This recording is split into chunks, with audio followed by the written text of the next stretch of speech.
ទីផ្សារវាដូចពេលយើងរៀននេះវាថ្មីរហូតវាអភិវឌ្ឍរាល់ថ្ងៃរាល់ពេលរៀន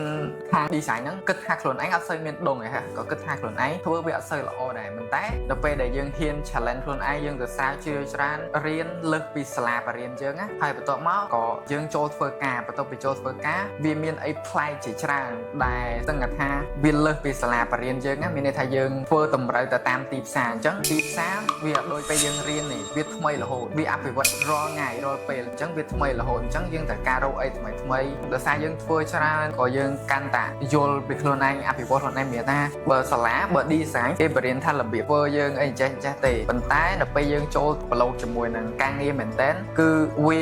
ដូចក្លាប់ចាក់ចេះចឹងដោយសារគេគាត់តែបរៀនពូលយើងអីឲ្យយើងចេះធ្វើទេប៉ុន្តែអាការឆ្នៃធ្វើមិនឲ្យស្អាតធ្វើមិនឲ្យលយធ្វើមិនឲ្យវា creative ហ្នឹងលើយើងហ្មងយើងធ្វើច្រើនយើង explore ច្រើនយើង research ច្រើនអីអញ្ចឹងជាពិសេសនៅក្នុងការងារហ្នឹងអញ្ចឹងចង់ផ្ដាំទៅអ្នកដែលរៀនជំនាញណាក៏ដោយបើសិនជាអ្នកនរគ្នាកំពុងតែរៀនហើយមានអារម្មណ៍ថាខ្លួនឯងដូចជាអត់ឆ្លាញ់ជំនាញហ្នឹងខ្លួនឯងអត់មានដងខាងហ្នឹងទោះខ្លួនឯងសិនថាខ្លួនឯងបានធ្វើវាអស់ពីសមត្ថភាពនៅខំប្រឹងវាអស់លើសពីកម្លាំងនៅបើសិនជាយើងអត់ទាន់ធ្វើវាអស់ពីសមត្ថភាពយើងអត់ទាន់ធ្វើវាអស់ពីកម្លាំងយើងទេអ្នកទាំងអស់គ្នាកុំទាន់គិតថាខ្លួនឯងអត់ទាន់មានដងកុំទាន់គិតថាខ្លួនឯងអត់ទាន់ធ្វើបានបើសិនជាអ្នកទាំងអស់គ្នាខំប្រឹងឲ្យអស់ពីសមត្ថភាពខ្ញុំគិតថាអត់មានអីដែលអ្នកទាំងអស់គ្នាធ្វើអត់បាន